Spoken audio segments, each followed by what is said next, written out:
प्रत्यक्षा झोपड़ी को बेहद ध्यान से देख रही थी, लेकिन वहीं दूसरी तरफ रुद्र ध्यान में बैठा हुआ था। प्रत्यक्षा के पैरों में बंधी पायल की आवाज के शोर से रुद्र का ध्यान टूट गया। तुम बिना मेरी इजाजत के अंदर कैसे आई? अपना ठिकाना कहीं और ढूंढो जाकर। ये मेरा घर है और यहां तुम नहीं रह सकती। जब रुद्र ने प्रत्यक्षा को खामोश देखा तो गुस्से में और बड़बड़ाने लगा। तुम अकल से पैदल हो क्या? समझ नहीं आ रहा तुम्हें? जहां मन चाहे वहां जाओ, पर इस जगह नहीं रह सकती तुम। ये मेरी जगह है और यहां सिर्फ मैं रहता हूं। मुझे दूसरे लोग मेरे घर के अंदर पसंद नहीं। प्रत्यक्षा ने रुद्र की बात को सुनते हुए अपनी नजरें फेर ली और फिर पास ही पड़े घास फूस के बने स्टूल पर चुपचाप बैठ गई। ये क्या बदतमीजी है? निकलो यहां से। बाबा साहिब ने बोला था कि मैं यहाँ रह सकती हूँ। रुद्र कुछ देर तक खामोशी से प्रत्यक्षा को देखता रहा। क्यों? बाबा साहब ने बोला तो उनके पास रहो जाकर, ना कि मेरे पास। या फिर तुम्हें मेरी बीवी बनने का मन करने लगा है अब? हाँ, बीवी के नाम से प्रत्यक्षा ने अचानक से ही चौंकते हुए रुद्र को जवाब दिया। नहीं, मुझे नहीं बनना। वो बाबा साहिब ने बोला कि मुझे यहीं रहना है, और वैसे भी उन्होंने कहा ये मेरा घर है। मतलब मैं और कहाँ जाऊँ? मुझे कोई फर्क नहीं पड़ता तुम कहाँ जाओगी कहाँ नहीं। मेरे घर से बाहर निकलो बस। प्रत्यक्षा धीरे से खड़ी हुई और फिर झोपड़ी से जाने के लिए वहां से चल दी। लेकिन इससे पहले कि प्रत्यक्षा झोपड़ी से बाहर जाती, वो अचानक से ही रुक गई। नहीं जाऊंगी, जो करना है कर लो। करना तो बहुत कुछ बाकी है अभी। अब जब सामने से कह रही हो तो कर ही लेते हैं फिर। ऐसा कहते हुए रुद्र ने प्रत्यक्षा की तरफ जैसे ही अपने कदम बढ़ाए, प्रत्यक्षा डर गई। वो जल्दी से भागकर झोपड़ी के दरवाजे के पास पहुंची और चिल्लाने लगी। मेरे पास रहने के लिए कोई और जगह नहीं है। तुम पहले से ही जानते हो कि मेरे पास कुछ भी नहीं रहा। मैं तुम्हारे सारे काम कर दूंगी, बस मुझे यहाँ रहने दो। हाँ, तो पहले अपने अधूरे कामों को पूरा कर लेते हैं ना। लगता है कि तुम सच में अपना पत्नी होने का धर्म निभाना चाहती हो। वैसे भी कल रात जो होना चाहिए था वो नहीं हुआ। मुझे भी काफी बेचैनी हो रही है। कल रात की बात सुनकर प्रत्यक्षा अचानक से ही सहम गई, क्योंकि कल रात रुद्र के जाते ही उसने कमरे को बंद कर दिया। इस पर प्रत्यक्षा डरी हुई नजरों से रुद्र को देखने लगी। रुद्र धीमे कदम से प्रत्यक्षा की तरफ बढ़ा, लेकिन इससे पहले कि रुद्र उस तक पहुंच पाता, वो इतना ज्यादा सहम गई थी कि वो खुद ही झोपड़ी के बाहर भागकर चली गई और फिर बाहर रखे हुए पानी की मटकी के पास जाकर खड़ी हो गई। बाहर तमाशा मत करो, चुपचाप अंदर आओ। इस पर प्रत्यक्षा ने सिर हिलाते हुए अंदर आने से मना कर दिया। अच्छा, और कब तक बचने का इरादा है तुम्हारा? आज, कल, 2-4 दिन या फिर महीना भर? क्योंकि अब तुम्हें मेरे साथ जिंदगी भर रहना है, तो कब तक बचोगी? रुद्र धीमे कदमों से आगे बढ़ा। वो जितने कदम प्रत्यक्षा की तरफ बढ़ा था, प्रत्यक्षा उतने ही कदम पीछे की तरफ लेती।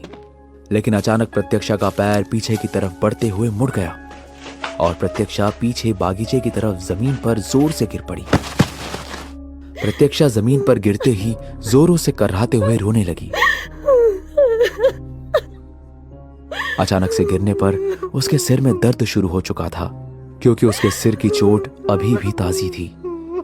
प्रत्यक्षा उस मिट्टी के कीचड़ से खुद को संभालते हुए धीरे से उठकर खड़ी हुई और अपने आंसुओं को पोंछते हुए उसने अपने कपड़ों और अपने हाथों को देखा। वो मिट्टी में बुरी तरह गंदे हो चुके थे। प्रत्यक्षा ने सिसकते हुए धीरे से रुद्र की तरफ देखा। रुद्र झोपड़ी के दरवाजे का सहारा लेकर उसे देख रहा था। तो अब क्या करने का इरादा है? देखो ना, तुम अपनी सोच की तरफ बेहद गंदी नजर आ रही हो। कम से कम मेरे हाथ और कपड़े मिट्टी से गंदे हैं, तुम्हारी तरह किसी के खून से नहीं। प्रत्यक्षा के मुंह से यह बात सुनते ही रुद्र अचानक से खामोश हो गया और प्रत्यक्षा को गुस्से में ही देखते हुए कहने लगा। अरे वाह, बहुत अच्छी बात है, मुबारक हो बेवकूफ लड़की। इतना कहते ही रुद्र ने वापस झोपड़ी के अंदर जाते हुए दरवाजे को बंद कर लिया। प्रत्यक्षा गंदी हालत में वहीं झोपड़ी के बाहर खड़ी थी। वो ना तो महल के अंदर जा सकती थी और ना ही झोपड़ी के अंदर जा सकती थी। सुबह से दोपहर होने को आई थी। प्रत्यक्षा वहीं झोपड़ी के बाहर उसी मिट्टी में लदी हुई चुपचाप से खड़ी थी। दोपहर भी पूरे जोर पर थी और प्रत्यक्षा के सिर का दर्द बढ़ता जा रहा था। प्रत्यक्षा बहुत देर तक खड़ी रहकर थक गई थी। इस पर उसने अपने सिर पर हाथ रखते हुए सामने पानी की मटकी की तरफ देखा। भूख और प्यास से प्रत्यक्षा का गला सूख रहा था और सिर के दर्द के कारण प्रत्यक्षा ठीक से सांस भी नहीं ले पा रही थी, क्योंकि धूप ने और उसके सिर के दर्द ने उसका जीना मुश्किल कर दिया था। प्रत्यक्षा की जान में जान आई जब उसने उस पानी की मटकी में थोड़ा सा पानी अभी भी भरा पाया। हालांकि मटकी पूरी तरह से खाली थी, लेकिन अभी भी उसमें आधे ग्लास का पानी बचा था। पानी। प्रत्यक्षा ने अपने गंदे हाथों से ही पानी की मटकी उठाई। पानी की मटकी भारी थी, पर वो प्यास के कारण बेचैन हो रही थी। इस पर उसने जैसे ही मटकी को उठाया, मटकी हाथ से फिसलते हुए नीचे गिर गई। पानी की मटकी फूटने की आवाज से रुद्र ने हैरानी के साथ झोपड़ी का दरवाजा खोला और क्या हुआ था ये देखने लगा। तुम्हारा दिमाग खराब है क्या? ये क्या किया तुमने? मुझे प्यास लगी थी, मैं तो बस पानी पीने की कोशिश कर रही थी, फिर ये नीचे गिरकर।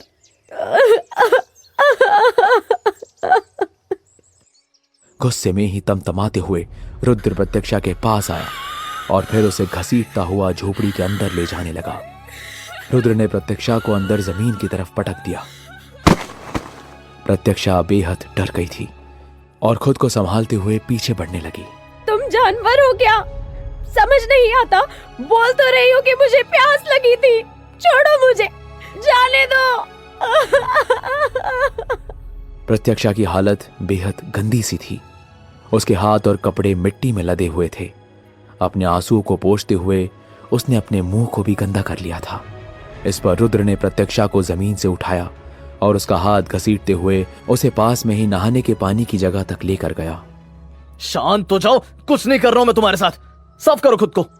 रुद्र के चिल्लाने पर प्रत्यक्षा रोते हुए ही चुपचाप से पानी की बाल्टियों के बीच जाकर बैठ गई। सारा पानी खर्च मत करना, अब खुद को साफ करो। रुद्र ने पास ही रखे अपने कपड़े उठाए और प्रत्यक्षा के ऊपर फेंकते हुए उससे कहने लगा, इसे पहन लेना, और हाँ, अगर अब रोने की जरा सी भी आवाज आई ना तो तुम्हारी कसम तुम्हारी गर्दन मोड़ दूंगा। इतना कहते हुए रुद्र गुस्से में ही झोपड़ी के बाहर चला गया और जाते हुए दरवाजे को बंद कर दिया। प्रत्यक्षा ने अपने मुंह पर हाथ रख लिया और फिर खुद को शांत करते हुए खुद से कहने लगी, मुझे नहीं रहना इन जानवरों के बीच, मुझे जाना है यहाँ से। उसने नहाने के बाद रुद्र के कपड़ों को पहना, जिसमें से रुद्र का कुर्ता प्रत्यक्षा के शरीर पर बेहद बड़ा नजर आ रहा था। प्रत्यक्षा सिर्फ कुर्ते से ही पूरी तरह से ढक गई थी। आमतौर पर रुद्र जीन्स पर कुर्ता पहना करता था। प्रत्यक्षा ने देखा कि उसके पैर अभी भी खुले थे। इस पर वो सुई धागे की तलाश करते हुए प्रत्यक्षा इधर उधर देखने लगी। प्रत्यक्षा को एक छोटे से डब्बे में सुई धागा मिलते ही उसने कुर्ते को दोनों तरफ से सील दिया। अब रुद्र का कुर्ता कहीं से भी खुला नहीं था कि तभी रुद्र ने दरवाजे को अचानक से ही खोल दिया। ये पानी ले लो पीने के लिए और मेरा पीछा छोड़ो। रुद्र प्रत्यक्षा के लिए पानी लेकर आया था, क्योंकि प्रत्यक्षा बहुत प्यासी थी। प्रत्यक्षा ने पानी देखते ही बिना कुछ सोचे ही जाकर रुद्र के हाथ से पानी छीना और उसे पीने लगी। प्रत्यक्षा पानी पीते हुए खुद पर पानी को गिरा रही थी, जिससे वो भीग गई थी और पानी पिए जा रही थी। रुद्र खामोशी से उसे देख रहा था और हाफते हुए उसने अपनी आंखें बंद कर ली। इस पर रुद्र ने प्रत्यक्षा के हाथों से वो मटकी ले ली। प्रत्यक्षा ने जल्दी से ही अपनी आंखें खोली और रुद्र की तरफ देखने लगी। प्यास बुझी ना तुम्हारी? हाँ। इस पर रुद्र ने पास में ही मटकी को रखते हुए वापस प्रत्यक्षा की तरफ देखा और फिर उसकी तरफ धीमे कदम बढ़ाने लगा। और मेरी प्यास? उसका क्या? मेरी प्यास का इलाज पानी नहीं है, बल्कि कुछ और है। प्रत्यक्षा ने आंखें फैलाते हुए रुद्र को देखा। मतलब? रुद्र ने अपने कदम धीमे से प्रत्यक्षा की तरफ बढ़ाए। प्यास, मेरी प्यास। अब इस घर में रहने के लिए कुछ तो कीमत चुकाओगी, है ना? मैं तुम्हारे इस घर के सारे काम कर दूंगी, साफ सफाई वगैरह। उसके लिए नौकर चाकर है, वैसे तो तुम्हें काम करने की क्या ही जरूरत। प्रत्यक्षा ने पीछे बढ़ते हुए ही जवाब दिया। मैं खाना बना दूंगी। मैं खुद ही बना लूंगा, तुम्हें खाना बनाने की क्या ही जरूरत। प्रत्यक्षा पीछे की तरफ बढ़ रही थी। इस पर उसके पैर जमीन पर पड़े बिस्तर से टकरा गए। प्रत्यक्षा अचानक से ही बिस्तर पर बैठ गई। नीचे बिस्तर देखकर प्रत्यक्षा घबरा गई, क्योंकि आगे रुद्र उसकी तरफ ही बढ़े जा रहा था और अब वो उसी के बिस्तर पर बैठी हुई थी। इस पर रुद्र ने भी उसके पास बैठते हुए प्रत्यक्षा का रास्ता पूरी तरह से रोक लिया और धीरे से उसके करीब जाने लगा। अब क्या करोगी? कुछ तो तुम्हारे पास होगा ना देने के लिए। रुद्र के ऐसा कहने से प्रत्यक्षा को अपनी ही धड़कनों के शोर में रुद्र की बातें कम सी सुनाई दे रही थी। प्रत्यक्षा ने अपने एक हाथ को आगे बढ़ाते हुए रुद्र के सीने पर रख और फिर उसे पीछे की तरफ धक्का देना चाहा, क्योंकि रुद्र उसके बेहद करीब बैठा हुआ था, जिससे प्रत्यक्षा की घबराहट बढ़ती ही जा रही थी। उसके धक्का देने पर रुद्र ने प्रत्यक्षा का हाथ पकड़ लिया और उसे अपने और भी करीब खींचते हुए उससे कहने लगा, तुम मुझे अब। इससे पहले कि रुद्र अपनी बात पूरी करता, प्रत्यक्षा ने अपनी आंखों को जोर से मीचते हुए अपने हाथों को जोड़ लिया और चिल्लाने लगी। मुझे हाथ मत लगाना, प्लीज मुझे छोड़ दो। तुम पहले ही मुझे बर्बाद कर चुके हो। मैं हाथ जोड़ती हूँ, अब मरने के लिए मुझे मजबूर मत करो। मेरे हाथ में तुम्हारी जिंदगी है, तो जो चाहे कर सकता हूँ। मैं जो बोलूंगा करना होगा तुम्हें, समझे तुम? तुम्हारी जिंदगी अब मेरी है, सुना तुमने? तुम्हारी जिंदगी अब मेरी है। प्रत्यक्षा अपनी आंखें और भी ज्यादा मीचते जा रही थी। प्रत्यक्षा की घबराहट अब 7वें आसमान पर थी, लेकिन रुद्र ने प्रत्यक्षा के गालों को अपने हाथ से जकड़ते हुए कहा, इतना समझ लो लड़की की मेरे रास्ते में कभी मत आना। जो कहोगे वो करूंगी, बस मुझसे दूर रहो। तो ठीक है, आज से मेरा कहा हुआ हर एक शब्द तुम्हारे लिए हुक्म होगा। बदले में तुम जैसा चाहोगी वो होगा। तुम्हें नहीं लगाऊंगा हाथ में। प्रत्यक्षा रुद्र को हैरानी से देख रही थी।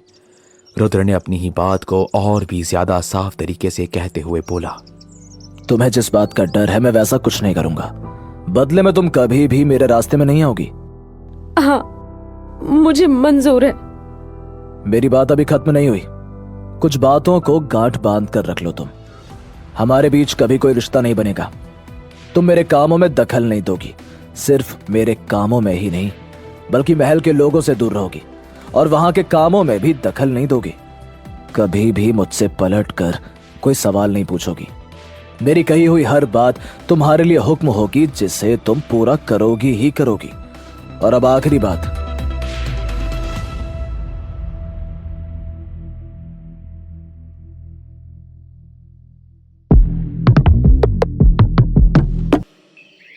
रुद्र के तानों ने जो धमकी दी वो प्रत्यक्षा को परेशान कर रही थी। आखिरी बात वो क्या? बाद में बताऊंगा। क्यों? बाद में क्यों? अभी ही बता दो, मैं कुछ नहीं कहूंगी। तुम तो कुछ कहने के लायक वैसे भी नहीं हो। ठीक है, मत बताओ फिर। तुम जैसी बेवकूफ लड़की मैंने आज तक नहीं देखी। तुम्हें अपनी कब्र खुद ही खोदने का शौक है शायद। इतना कहकर रुद्र प्रत्यक्षा के पास से उठकर वहीं पास ही रखे टेबल के नीचे से एक डब्बे को निकालकर प्रत्यक्षा के सामने रखकर उससे कहने लगा, चोट में दवा लगा लेना। रुद्र उठकर झोपड़ी से बाहर चला गया। प्रत्यक्षा रुद्र के बाहर जाते ही एक गहरी सांस लेते हुए उसी बिस्तर पर लेट गई। थैंक यू गॉड, तुमने बचा लिया। मौका मिलते ही मैं यहाँ से निकल जाऊंगी, बस तब तक बचा लो मुझे। धीरे धीरे शाम होने को आई थी।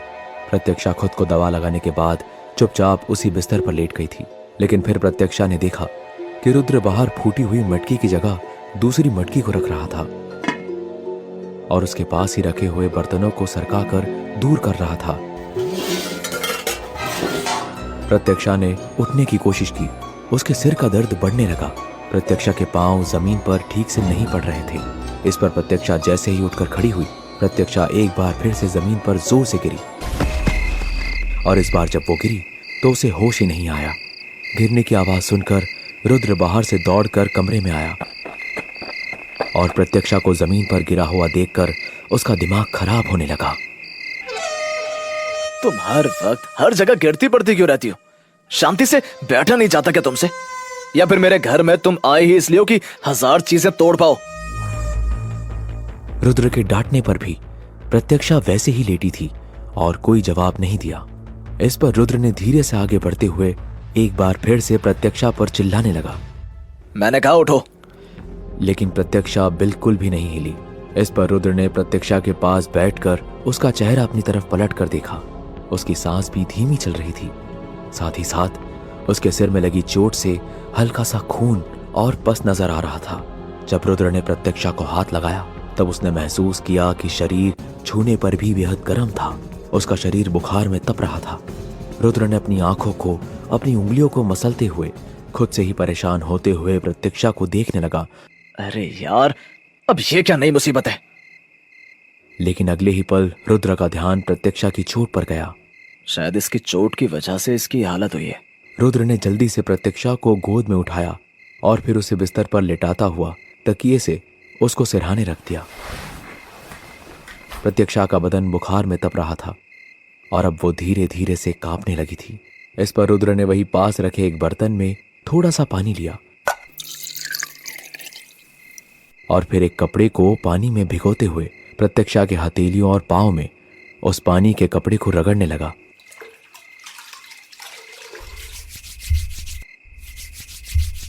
रुद्र ने कपड़े को उठाकर उंगली में लपेट लिया और फिर हल्के हल्के से उसके घाव को साफ करने लगा।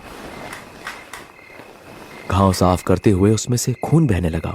खून देखकर रुद्र ने उस चोट पर कपड़ा रखते हुए उसे जोरों से दबा दिया। ये क्या है? रुद्र को अब पूरी तरह से यकीन हो गया था कि घाव की वजह से ही प्रत्यक्षा को बुखार आया और प्रत्यक्षा बेहोश हुई थी। उसकी हालत देखते हुए रुद्र सोच में पड़ गया कि अब वो प्रत्यक्षा को छोड़कर अगर किसी वैद्य को बुलाता है तो उसे बाहर जाना पड़ेगा, लेकिन प्रत्यक्षा को ऐसी हालत में छोड़ना सही नहीं होगा। मुझे लोगों से जितना दूर रहना होता है उतना ही सबको मेरे सर पर बैठना होता है। रुद्र ने प्रत्यक्षा के गालों को थपथपाते हुए उसे उठाने की कोशिश की। तुम मुझे सुन रही हो क्या? सुनो। रुद्र के गाल थपथपाने पर प्रत्यक्षा बेहोशी की हालत में धीरे से आंख खोलती और फिर उन्हें पलटकर उन्हें बंद कर लेती। मुझे तुम्हारी दवा लाने के लिए किसी वैद्य जी को बुलाना पड़ेगा। मैं तुम्हें अकेला छोड़कर जा रहा हूं इधर। कुछ देर अपना ध्यान रख लोगी ना? सुन रही हो क्या? रुद्र को पता ही नहीं चल रहा था कि प्रत्यक्षा उसकी बात सुन भी रही थी या नहीं। इस पर रुद्र ने कुछ देर सोचने के बाद फैसला किया कि अब वो जल्दी से जाकर खुद ही वैद्य जी को लेकर आएगा। रुद्र ने थोड़ा जुगाड़ लगाकर कपड़े को वापस से पानी में भिगोया और फिर गीले कपड़े को चीरते हुए उसके टुकड़े किए। उसने कपड़े को प्रत्यक्षा के हाथ और पांव में लपेट दिया। रुद्र ने प्रत्यक्षा के ऊपर चादर भी डाल दी जिससे प्रत्यक्षा को लग रही ठंड से बचाया जा सके। रुद्र साथ ही साथ बड़बड़ाए जा रहा था, लेकिन साथ ही प्रत्यक्षा के लिए सारे काम कर रहा था। जब रुद्र जैसे ही उठकर झोपड़ी के दरवाजे तक पहुंचा, उसके पांव वहीं रुक गए क्योंकि उसे बर्तन के गिरने की आवाज सुनाई दी। रुद्र ने जब पलटकर पीछे देखा तो पाया कि प्रत्यक्षा दर्द में कर्रा रही थी और उसी में उसका हाथ फिर उस पानी के बर्तन पर लग गया जिसमें कपड़ा भिगोकर रुद्र ने प्रत्यक्षा के हाथ पैरों में लपेटा था। अब प्रत्यक्षा के बिस्तर पर भी पानी गिरा हुआ था। रुद्र के पास सिर्फ एक ही बिस्तर था। प्रत्यक्षा के कपड़े भी लगभग भीग गए थे। इस पर रुद्र प्रत्यक्षा के पास आया और उसे गोद में उठाते हुए उस गीले बिस्तर को देखने लगा। प्रत्यक्षा को अकेला छोड़ना भी अब उसे सही नहीं लग रहा था। कहाँ फंस गया हूं मैं? रुद्र ने फैसला किया कि अब वो प्रत्यक्षा को खुद से ही वैद्य जी के पास लेकर जाएगा, क्योंकि वो एक ऐसे गांव में थे जो सुख सुविधाओं से दूर नहीं था। रुद्र ने प्रत्यक्षा को गोद में उठाकर जल्दीबाजी में उसे अपनी जीप तक लेकर जाने लगा। एक नौकर ने रुद्र को प्रत्यक्षा के साथ जल्दबाजी में जीप की तरफ जाते देखा। इस पर वो घबरा गया और भागकर अंदर बाबा साहिब के पास पहुंचा। बाबा साहिब, मालिक, दुल्हन के साथ मैंने रुद्र को देखा। रुद्र काफी गुस्से में दिख रहा था।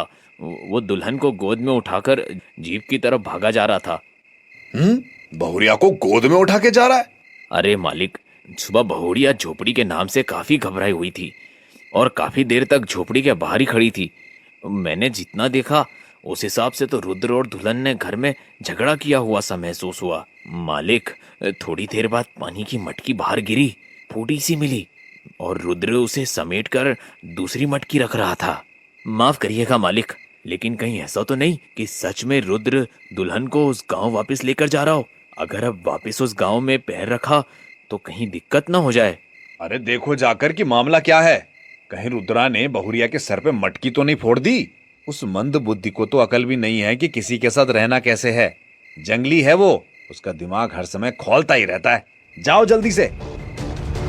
बाबा साहेब को प्रत्यक्षा से ज्यादा रुद्र की फिक्र हो रही थी, क्योंकि रुद्र के गुस्से से हर कोई वाकिफ था और रुद्र प्रत्यक्षा के साथ कैसा बर्ताव करने वाला था, इन सब की खबर हर किसी को थी। इस पर बाबा साहेब को दूसरी चिंता भी थी कि अगर रुद्र ने प्रत्यक्षा को वापस उसके गांव में छोड़ा तो रुद्र के लिए खतरे की बात होगी, क्योंकि दोनों ही हवेलियों के बीच और इन दोनों ही गांव के बीच काफी सालों से कुछ भी सही नहीं चल रहा था। कई सालों पहले ऐसी अनहोनियां हुई थी और कुछ ऐसी परिस्थितियां बनी थी जिसके चलते नारायण महल और सूर्या हवेली दोनों के ही बीच कभी न मिटने वाली दुश्मनी शुरू हुई थी। और साथ ही इन दोनों ही गांवों के बीच में आना और जाना दोनों की ही मनाही थी। और क्योंकि अब ऐसे में प्रत्यक्षा और रुद्र की शादी का फैसला किया गया था, इसके पीछे भी एक बड़ी वजह थी। बाबा साहब का मन घबराने लगा था। उनको ये डर था कि रुद्र ने अगर दोबारा उस गांव में पैर रखा तो इस बार शायद बात कहीं हाथ से ना निकल जाए। दोनों नौकर जब तक रुद्र को देखने के लिए बाहर पहुंचे, रुद्र जीप लेकर निकल चुका था। मालिक, जब तक हम पहुंचे रुद्र दुल्हन को लेकर जा चुका था। अब क्या करना चाहिए? खबर कर दे कहाँ सबको?